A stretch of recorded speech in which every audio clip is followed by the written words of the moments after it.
bake banyurwa na shuburi Imana yataga Rwanda menyana no bitaragaruka abantu benshi barashize bake banyurwa na shuburi Imana yataga Rwanda menyana no bitaragaruka ubuzima bwacu bwarapfubye byakisutse 94 icyoko cyari imikizere cyaje kuraza amasinde imvura ibyari inkangu imvura ibyari inkangu imvura ibyari inkangu imvura ibyari inkangu.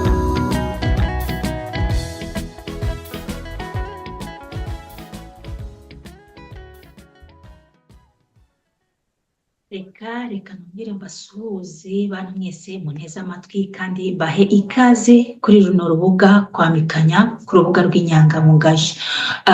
Nari maze iminsi ndi kubanyuza mu rugendo rw'ubuzima bwanjye kuva mu buto kugeza aho ngeze ahangaha n'icyo nabyigiyemo.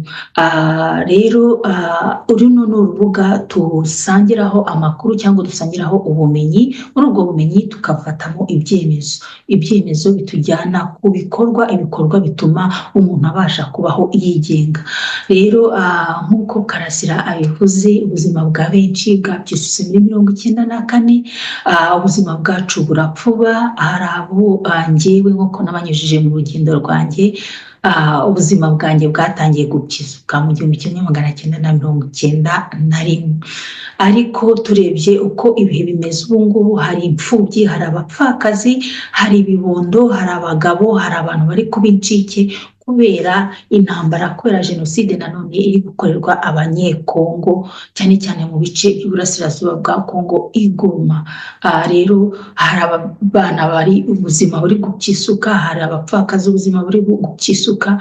Ni ukuvuga ngo intambara ntabwo yari yarangira, cyangwa se ubugome cyangwa se amahindu y'ubwicanyi ntabwo yari yarangira kuva ku itariki ya mbere z'Ukwakira 1990 kugeza ubu ngubu.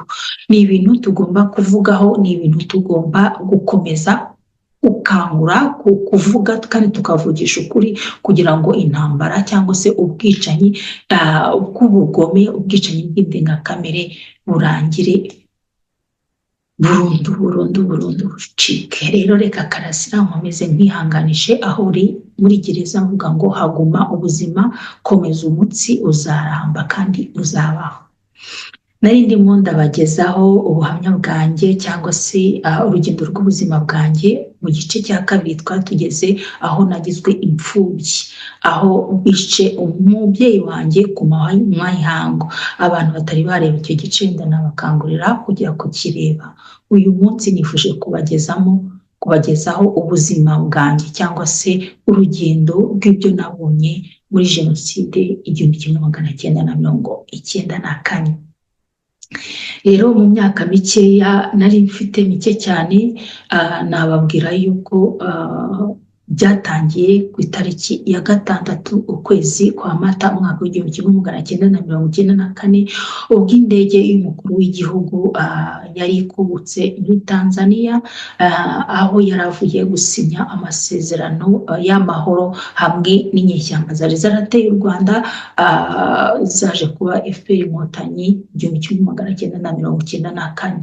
Ubwo rero icyoko cyarimo icyizere y'amahoro cyaje kuturaza amasinde ubwo bicaga umukuru w'igihugu cy'u Rwanda General Major Habyarimana Juvenal n'umukuru w'i Burundi Ntaryamira, hanyuma n'abandi bose bari bari kumwe mu ndege, harimo n'abapilote b'Abafaransa.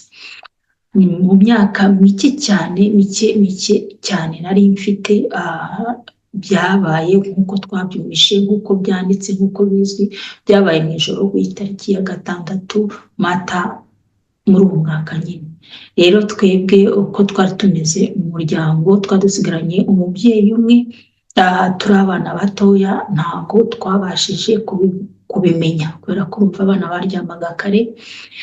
Igihe twabyumvishije mu gitondo buke bwaho, twumva amasasa twitura hejuru, twumva imirindi, twumva ibintu byahindutse. Rero mbere yo kugira ngo ninjire mu buzima bwo muri Jenoside, reka mbanze mbatekerereze uko ibintu byari bimeze mu gace nari ntuyemo mbere ya Jenoside. Twari dutuye ahantu haba abaturanyi bacu bari mu moko atandukanye, cyane cyane byari byiganje cyane ko amoko avanze, ababyeyi bavanze, bamwe na bamwe, abandi ari Abatutsi gusa, abandi ari Abahutu gusa. Abenshi bari bivanzemo imiryango myinshi, ndetse twari tunaziranye yari iy'amoko avanze, Umuhutu n'Umututsi. Rero muri icyo gihe Abahutu bari bahatuye, yaba Abatutsi bari bahatuye, cyangwa se abavanze bari abantu mu gace twari dutuyemo b'abafonkisiyoneri benshi bakora akazi ka leta, cyangwa se b'abacuruzi bakomeye, cyangwa se b'abantu bifashije cyangwa bifite. Ubwo rero abantu benshi mbere y'uko ayo mahano nyine agwirira u Rwanda, habaga hari abagabo benshi banywanye, abagabo b'inshuti, mbere y'uko intambara ya 90 itera, cyangwa se ayo mahano yabaye hagati y'1990 na 1994, urwangano rw'amashyaka, amacakubiri, kuza gucanamo, kugira gute, hari abantu rwose bahanaga inka. Nababwiye ko n'umubyeyi wanjye iyo yishimaga yatangaga inka.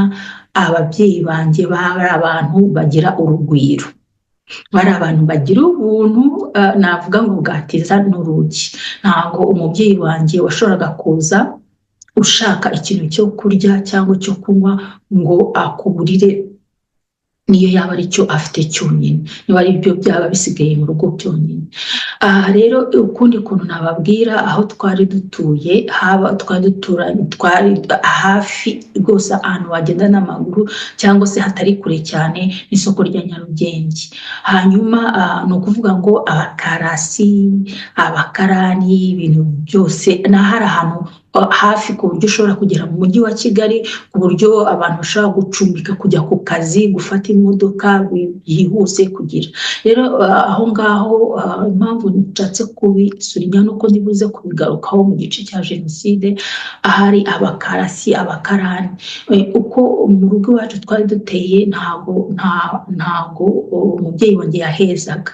Ni ukuvuga ngo iyo umukarani yabaga agiye yikoreye ibintu azanye mu rugo, muribuka ababayeho mbere y'intambara cyangwa se mbere ya 90 cyangwa mbere, ababyeyi bakundaga guhaha amasitoke, umufuka w'umuceri, umufuka w'isukari, imifuka y'amakara, ibintu byose umuryango ushobora gukenera birangiza ukwezi. Ubwo rero twebwe habaga hari nk'umukarani cyangwa se umufasha wazanye ibintu avanye ku modoka bizanye mu rugo, yageraga mu rugo akarya akanywa amazi, icyo asanze akakinywa. Ni ukuvuga ngo yarahembwaga ya mafaranga bahembwa, ariko yasanga yewe niyo yabaga ibyeri mama yarabahaga bakanywa hanyuma bakagenda.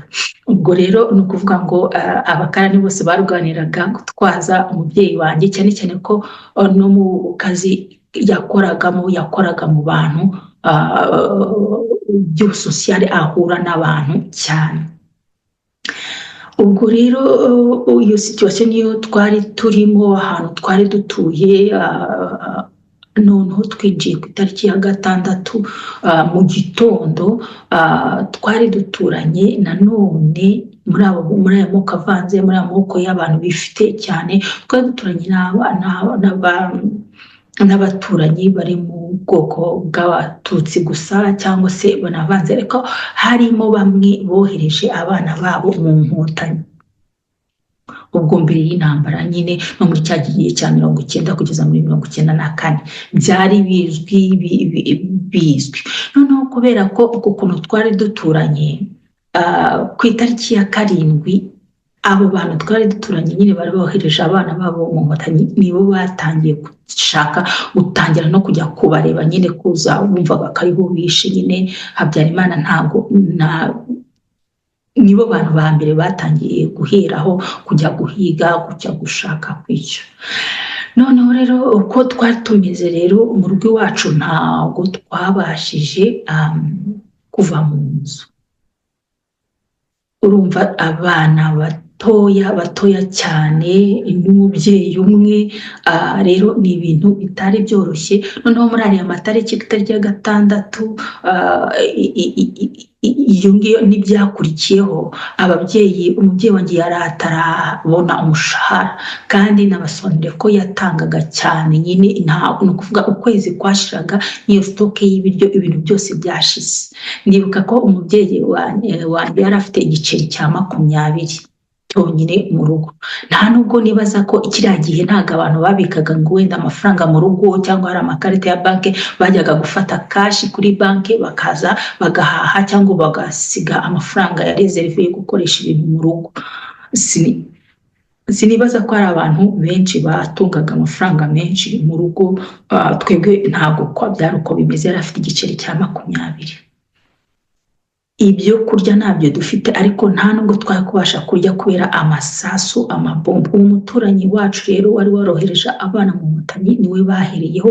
Ni ukuvuga ngo amasasu yagwa iwacu menshi, imirindi basaka ahantu hose bagira gute. Ni ukuvuga ngo ibyaberagayo twari turi abafitini, navuga ngo bakabije bihera uko byagendaga kose.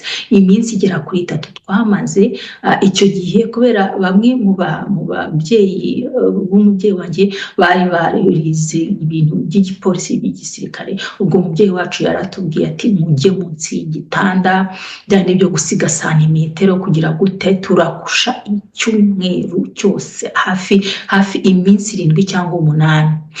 Ubwo hari kuwa 3, ndibaza ku itariki ya 6, hari kuwa 3 bishyira kuwa 4. Ni ukuvuga kugeza ku ikindi cyumweru muri weekend niho twavuyemo. Ubwo rero nababwira ko nta nzara yatwicaga, nta muntu watekerezaga kurya, nta n'umuntu watekerezaga kunywa. Twabaye tutarya iminsi 7. hanyuma rero ubwo ngubwo ikindi nababwira ubwo umuntu waje kudukura aho ngaho nta muntu abaturanyi ni umubyeyi wari ufite abana bakuru bashoboraga gutambuka, aravuga ati mugende murebe ko akanaka ko ameze, araza ndetse batuzanira n'ibyo kurya. Ukuntu rero byari bimeze nababwiye ngo hari muri quartier navuga ngo y'abafonctionnaire nta muntu watinyukaga kwica uwundi, niko aho nari negereye bimeze. Noneho ukuntu byari bimeze ntabwo abantu bari bazi ngo barica abandi cyangwa biragenda gute ngo baricana, ahubwo abaturage barafashe bakajya bajya ku marondo, baba ari abo Batutsi muri iyo miryango ivanze, baba ari Abahutu, abagabo bakajya ku marondo n'abahungu babo, hanyuma bageze aho baha imbunda buri muryango wese, ngira ngo ufite umuhungu ufite imyaka 18 bayiha n'abagabo. Muri abo bantu bahawe imbunda byari nk'ubu buryo ntabwo twavuga ko uwacu ari benda twavuga ngo jenoside yari yatangiye, kereka uwo muryango twari duturanye ngo ahantu bari bazi ngo bohereje abana mu Nkotanyi, bumvaga nyine ngo babanza guhiga abantu bavuga ngo ni abanzi, ubwo nibo babanje guhiga. Noneho ahantu twari dutuye ntabwo bicaga abagore, ndabanza mbabwire batangiye bakora ubwirinzi aho twari dutuye. Abagabo abasore bakuru bakajya ku marondo, abandi bagasigara mu rugo, abagore n'abana. Noneho rero abandi izindi nterahamwe ntazi ahantu zivuye n'ibiki byose bajya guhuruza abantu ngo hariya muri ya quartier hariya batuye nabanze kwicana, banze kwica Abatutsi. Hanyuma abantu baze kwica muri quartier yacu ni abantu bavuye hanze cyangwa abantu bavuze ngo baze gukora ramforo bica abantu, ariko abo basore abo bagabo bafite imbunda bakomeje kuzigira kugira ngo barinde ababo, cyane cyane nk'imiryango yari ifite abana bavanze, ababyeyi, umugabo Umuhutu, umugore Umututsi, umugabo Umututsi, umugore Umuhutu, gutyo.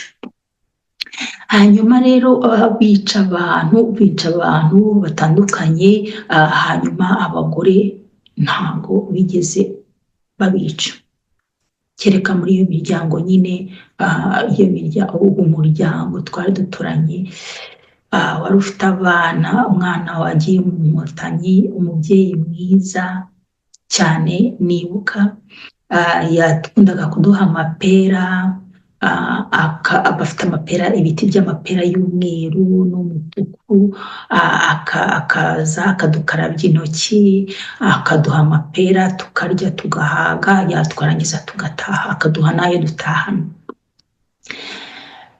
Imana imuhe iruhuko ridashira n'umuryango we wose, nta muntu n'umwe wasigaye, n'umwe kereka uwo mwana nyine wari waragiye mu Nkotanyi. Niwe muntu nzi duturanye bya hafi wahise upfa.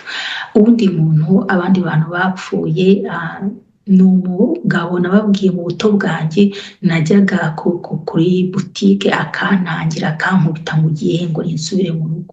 Nababwiye yuko aho twari dutuye muri kiriya gihe mbere yuko Inkotanyi zitera muri 90, umwana yabaga ari uwa quartier, umwana yabaga ari umuryango, umwana wabaga atamba ahantu hose. Uwo mugabo rero yakundaga kunyaha, naramukundaga cyane, nubwo yaduhanaga baramwishe nawe. Navuga ngo aruhukire mu mahoro. Bica abaturanyi benshi b'abagabo, ari kenshi cyane za Mayibobo, Babakarasi n'abandi.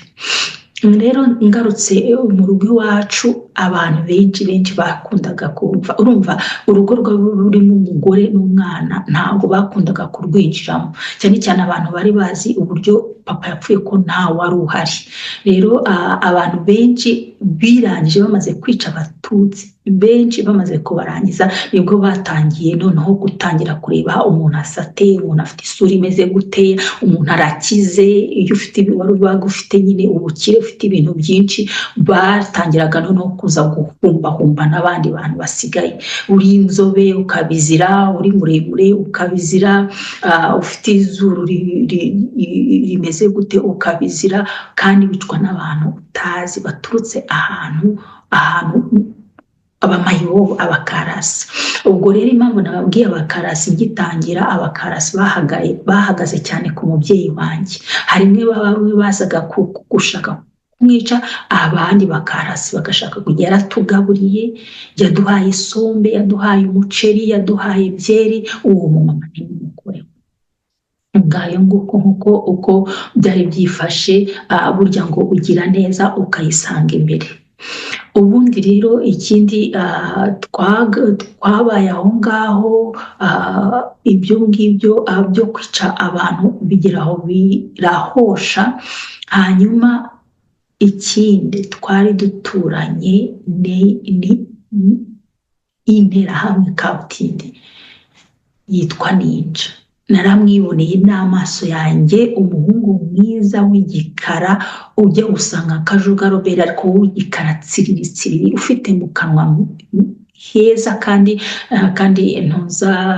Ninja yari umututsi, yaravaga afite amagrenade yikwije ahantu hose, yikwirakwije ahantu hose. Yabaga afite n'imbunda, amapistori, noneho afite n'aba escort. We ubwe yabaga ameze nk'umwami, afite aba escort bamushagaye. Noneho abo bantu rero ba Ninja n'abandi bose bahari bajya kwica ahandi hantu, bagataha aho ngaho ahantu twari duturanye. Mu gihe cya Jenoside nta mazi yabaga, robine zari zarakamye ahantu hose, abantu bajya kuvoma ahantu ku mariba ya rusange. Nta muhungu mukuru twagiraga. Imfura iwacu yari iri muri interna, ubwo iguma yaho yari iri, twaraburanye kugira ngo tuzabone amazi yo guteka, kugira ngo tuzabone ibiryo byo kurya. Ni abaturanyi babandi nyine, babandi mama yagaburiye, babandi yahaga umunyu bishobotse, babandi yahaga ibirayi cyangwa akadahira ku muceri cyangwa ku isukari. Nibo batugaburiye, nibo badutunze mu gihe cya Jenoside. Cyane cyane ko nababwiye ko akenshi abantu babaga bafite abana bakuru, babaga bafite imbunda zo kwirinda no kurinda ababyeyi babo. Rero nicyo nababwira hano, ntabwo imbunda zagiraga gusa interahamwe. Ni ukuvuga ngo benshi muri abo bahungu wenda bashobora kuba barashyizwe mu cyiciro cy'interahamwe, ntabwo bari interahamwe. Baboburije gufata imbunda kugira ngo birinde. Mbere niko byari bimeze, kwirinda inkotanyi zateye, birangira bari ukwica abantu. Ubwo rero ukuntu byagenze, ndibuka akantu nibuka, usibye icyo giceri cya 20, batuzaniye ibirayi byo kurya. Bwa mbere na mbere muribuka kera ko abantu bavomeraga kuri robine amajerekani. Rero twari dufite amazi mu majerekani, twagiraga amajerekani arenze nk'icumi, ku buryo amazi iyo yabuze ushobora gukoresha amazi yo mu ijerekani. Muribuka ko abakozi kera hari igihe yafataga isabune agashyira ku ijerekani. Ibyo birayi baduhaye tugiye kubiteka, twasutse amazi mu isafuriya, hanyuma niyo sabune ijyamo, ya sabune ya surufu. Ubwo rero ibirayi ukajya kubona ukabona biratogota, ifuro ntirishire. Rero biratuyobera. Noneho ibirayi bihiye, tugiye kubirya dusanga ni isabune gusa, ariko nta muntu n'umwe. Ibyo biryo bya mbere twariye nyuma y'iyo minsi 7, nta muntu n'umwe ashoboraga kubicira ngo birimo isabune. Ngayo nguko mwambaza muti kuki mutahunze, kuki warokotse ute? Hari abantu babaza warokotse ute kubera iki batabishe, warahigwaga. Nababwira yuko urugendo rw'umusaraba twari twaratangiye kuva muri 91, ariko muri 94 mu gace k'iwacu abantu benshi bari abagore babashije kurokoka, ntabwo bigeze bapfa. Akenshi na kenshi n'abantu kubera imiryango ivanze bagendaga barindana. ubwo rero ukuntu byagenze, twageze aho ubwo twagaburarwa nyine n'abaturanyi, byageze aho ngaho hari impunzi zatangiye guhunga bigeze nko mu kwa gatandatu.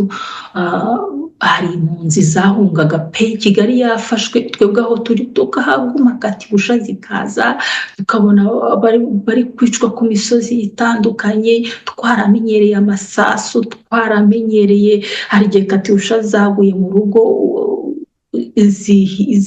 zitema umuntu wari wicaye ku rubaraza mu gikari. Nibi twaramenyereye umutima w'umwana warabaye bushya. ubwo rero ukuntu byagenze, impunzi duce tumwe twarafashe bya Gikondo, Remera, hose harafashwe. aho twari dutuye tumeze nkaho ntabwo twari kubasha guhunga. izo mpunzi rero zije zagendaga zifata amazu zibona ari musa. icyo gihe umubyeyi wanjye sinzi ahantu yari anyarukiye ku baturanyi gusaba ibiryo, aje asanga impunzi zuzuye mu rugo iwacu. twari dufite amazu harimo akodeshwa, zijyamo ntawe zibajije. ariko icyo nakunze muri ibyo ngibyo, muri ibyo mpunzi zari zifite polisi, babaga bafite za pate jone, bafite n'abahungu bakuru bajya kuvoma. guhera icyo gihe ntabwo twongeye kubura amazi, baratekaga tukagenda nyine tukajya kurya, tukabasaba, bagera aho barabimenyera, bakazajya batugaburira kubera ko mu rugo iwacu nta biryo na bike twari dufite. rero nta hantu twari gutarabukira uti kubera iki mutahunze cyangwa ngo mujye mu cyaro. Nabasobanurira amateka yanjye ya mbere, imiryango ivanze, ivangitiranye, iva mu turere dutandukanye, i Nyanza, ku Kamonyi, i Bushiru, i Nyagisagara. ni ukuvuga ngo nta hantu twari kujya, nta modoka twari dufite. abo ku Kamonyi bari bashize benshi, ab'i Nyanza bari bashize, abo mu miryango imwe bari bashize, hari n'imiryango yindi twari dufite ku Kabuye yashize. nta twari gutarabukira, ntabwo twari kuhava hano ngo tugende ku Gisenyi, ntabwo byari gushoboka. twaricaye nyine ngo duhebera nyine urwaje. ubwo rero ukuntu rero twavuye byarangiye icyo gice, nzakibagira cy'inzira ndende. ku itariki ya 4 z'ukwa karindwi Kigali yafashwe, niho twayivuyemo. abasirikare baraza, bari kwivakiwa abantu bose babavana muri Kigali, bakubita inzu basanga bavuga ngo mugende. ni ukuvuga ngo nta kintu na kimwe twajyanye, kereka ko mu gihe cy'intambara buri gihe umubyeyi wacu yari tugondeka. uko rero twasohotse mu rugo iwacu bwa nyuma dutangira inzira ndende, twaragondetse. umubyeyi afata igitenge, uribaza abana barenga 6, afata azirika, buri muntu afata ku ipfundo, tugenda n'amaguru. ubutaha nzabasobanurira igice kindi gikurikiraho, igice cy'inzira ndende yanjye y'ubuhungiro. ubwo rero ngaye nguko nababwira ngo icyo nigiye muri jenoside mu 1994 ni iki. icya mbere nababwira ngo ngewe nari narakamiritse, twari twarakamiritse akarengane guhera mu gihe umubyeyi wacu yapfiraga n'amagrenade. ariko ibyabaye muri 1994 ni agahomamunwa. abana muturanye, ababyeyi b'imfubyi, umutima w'umwana uba wahagaze wabaye ikinya. nababwira yuko muri kiriya gihe niho nize bwa mbere nk'abantu twabarizaga mu idini ya Kiliziya Gatolika, niho nize bwa mbere ishapure y'impuhwe z'Imana. n'agatabo, nayo ifite agatabo k'impuhwe z'Imana, utanze akabereka ukuntu kameze. hari umubyeyi twari duturanye wakundaga gusenga, agahuza n'abantu ngo basenge, cyane cyane abana. Twajyagayo kuvuga rozari, tukajya no kuvugisha pure y'impuhwe z'Imana. Niwe wanyigishije kuvugisha pure y'impuhwe z'Imana. Nagira ngo mushimire nawe, Imana izamuhe umugisha. Rero nize gusenga, ndasenga ndavuga nti Mana, nuramuka uturokoye ibintu bigashira, simbone mpfuye, umuryango wanjye subone mpfuye, nzagukorera. Ubwo rero wasanga ariyo mpamvu nicaye hano. Ikindi kintu rero nakuyemo, ikindi nababwira ni uko hari igihe, nzabigaruka, hari igihe bakujomba ngo warokotse ryari, warokotse iki, warokokeye hehe, wowe ni warokotse cyangwa ni warokotse. Nagira urubyiruko inama ngo rugende rurebe igisobanuro cya jenoside ni ikihe. Wenda niyo wareba kuri Google urebe ngo jenoside yahitanye abantu bangahe ugereranyije n'abari mu Rwanda, abahutu bangahe, abatutsi bangahe. Ese nanone mwongere mukore recherche mu burebe, ese abatutsi bari mu Rwanda muri 1994 ni bangahe, ese abarokotse ni bangahe, ese uko UN itanga igisobanuro cya jenoside ivuga ko yatangiye ryari. Mbakopeje gatoya, bavuga amatariki guhera ku itariki ya mbere z'ukwa cumi mwaka w'1990, nanone kugeza mu kwa cumi 1994. Ubwo rero ibyaha byakozwe hagati y'ayo matariki cyangwa se inzirakarengane ziri aho ngaho zigwa mu gisobanuro cy'ayo mahano yabereye mu Rwanda. Ikindi kintu nababwira, ntabwo ari ngombwa yuko UN cyangwa se imiryango mpuzamahanga itari hari itaranadutabaye ko iza ikatubwira uko twebwe twabaye muri ayo mahano, twabaye muri iyo jenoside. Nkangurira n'urundi rubyiruko bashyiraho ipfunwe. Ntabwo ari ngombwa ko umuntu wavuye hanze, ntabwo ndi gutandukanya cyangwa se gutera amacakubiri cyangwa iki. Umuntu wavuye hanze akaza tukamubarira ibyatubayeho, ntabwo ari we wo kuza kumvisha ko akababaro katubayeho cyangwa se amahano yatubayeho cyangwa se akababaro kabaye ku baturanyi bacu, marene wawe, nyogokuru wawe, abo mu muryango wawe, abana mwiganaga, mwarimu wawe. Ni ukuvuga ngo isano njyewe nari mfitanye n'abo bavandimwe niyo nini kurusha umuntu wavuye hanze. Twebwe turi kumubarira iyo nkuru. Nababwira yuko wenda mbahaye nk'urugero ruri bizare, abantu bazi Thomas Sankara babanye nawe nibo bazi ubutwari bwe, ariko kubera ubwo butwari bwe twamenye n'abantu bamuri iruhande cyangwa se n'ibyo yakoze cyangwa n'ibyo yagize, nibyo byatumye nk'Abanyafurika twese dukomeza turirimba Thomas Sankara. Navuga na Lumumba, abamuzi, abamwegereye, ibyo yivugiye nibyo byandika amateka ye. Rero ijuru ribara uwariraye. Ntabwo ari wowe uza kumbwira ngo ntabwo uri mu barokotse cyangwa ntabwo uri mu barokotse. Ikindi kintu nakubwira ni aho kugira ngo ikindi kintu navuga nizemo hano, kuba imfubyi muri mbere y'1994 byabaga ari nk'igisebo, babaga abantu bagushungereye bakugirira impuhwe. Ariko kuba imfubyi muri 1994 irangiye, bisa nkaho bihindutse diplome, bisa nkaho bihindutse ukuntu tubyitwaramo, bituma nk'umuntu uwapfuye wenda turamutse dusimburanwa yakwifuza kubaho ubundi kundi kuntu. Ntabwo yabifata nk'iturufu cyangwa ngo abifate nk'ikindi kintu kiremereye cyangwa cyo kwirata ku bandi cyangwa kuvuga ngo nararokotse cyangwa ntiwarokotse.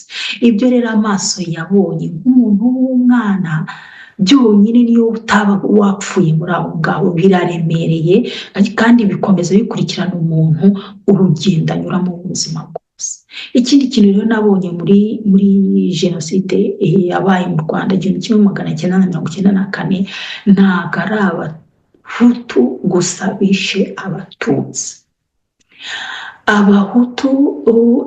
Abatutsi cyane cyane uwo ninja twari duturanye ni umututsi tutari tutavuze n'ahantu yavuye, ariko yari afite igitero abantu bamushagaye kandi yaricaga, amaso ye yari yarabaye n'umutuku.